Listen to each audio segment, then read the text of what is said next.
Hi, I'm Hitem. This is Second Take. I'm with EB.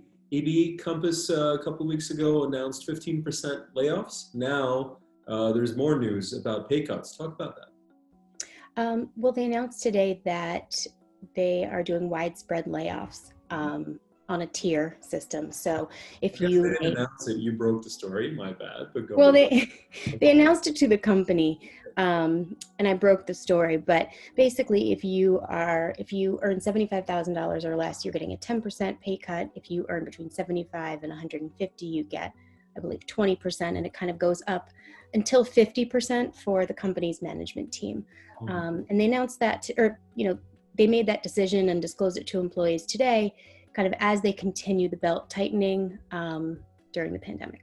And I guess this has been the progression that we've seen in many companies across the country, right? It starts with the layoffs where you're letting go a lot of people. If that's not doing the trick, then you're taking a hard look at payroll and cutting costs. We've seen many companies go through this as well. Uh, how are they thinking about this? Have they made any indication that this is a temporary thing, or is this a long-term play? No, they have said it's temporary. When they circulated a document internally to staff, they said it's temporary. It's for 3 months, and they said that they anticipate actually being able to offer staffers basically the equivalent of the lost wages in the form of restricted stock. So they do see it as temporary, and based on kind of that stock offer, it seems like they hope that it'll help them kind of ride this downturn Got it. And or then weather it. the interesting thing is, even though this happened pretty much company-wide, your story talks about two departments that weren't affected by these cuts. Can you talk about that? Yeah. Well, the first department that's completely not touched is product and engineering, Mhm. and I think that's really notable because for a few reasons. Um, One, because it's something that helps Compass fulfill its narrative as being a tech company. Hey, look, we're not a residential brokerage. We're a tech company that happens to focus on the residential real estate industry, which is why, dear venture capitalists, we're worth $6.4 billion, right? That's where it comes from. Exactly. So I think that in one sense, it's, potentially to keep the investors happy, but it's also to help them keep this narrative that they're not a typical brokerage, even though they do have something like 15,500 agents. The other department that was not touched is our recruiters, basically strategic growth managers, and these are people that are out hiring agents. And I do think it's worth mentioning that even after they've laid off 15% of their staff, and they've instituted these widespread pay cuts, they actually are actively recruiting agents. Here in New York City, they've brought on north of 60 agents in the past few weeks or month or whatnot. And I They think that's said something that's a big deal. They had said something about that being the highest organic agent increase in the city, right? They'd mentioned something like this. It's just interesting. And so when they're bringing these people on board, is there talk again of signing bonuses and FT? They had a lot of sweet packages back in the day that we've reported on. Is there any talk about that this time around when they're bringing someone over?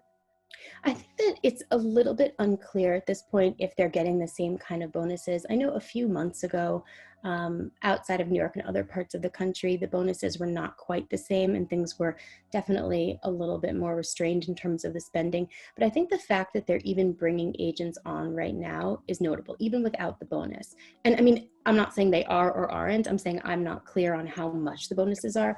But I mean, they're out there actively recruiting agents. And I think on the one hand, you've got agents who are kind of fearful, what's going to happen with the economy? What's going to happen to this model that was, under tremendous strain before? Maybe Compass is my lifeline here. But I think it's also it also feeds into the narrative and the story of, the tension between Compass and the traditional residential brokerages in the city who see Compass encroaching on their turf in the middle of a pandemic. Hmm. And I think one of the things that people always said in the industry is, hey, look, they've got so much cash. They come in and they essentially blow the numbers out of the water. They can offer these signing bonuses, etc. Now the cash reserves might be, a recruiting tool in a way. I think Robert Refkin, the CEO, had talked about having enough money on hand to withstand this in a way that other firms may not be able to say they have. Right? Mm-hmm. I think that's definitely true. Even though we have no idea how much is actually in their bank account, they've raised 1.5 billion. Even after you think about all the offices they've opened, the firms they've acquired, the build outs, the agent bonuses, they still do have this cushion that the other firms don't have. But I do think it's worth mentioning that, you know, a lot of the money they raised is from SoftBank. So it's not as if SoftBank is money that comes without strings. And certainly in the wake of WeWork, you know, there are big questions about, you know, what is Compass going to do with this money? You know, is their valuation justified? And so there's a lot of strings that come with the money too. Right. And I'm sure you'll be following those as we go along. EB, thank you. Thank you.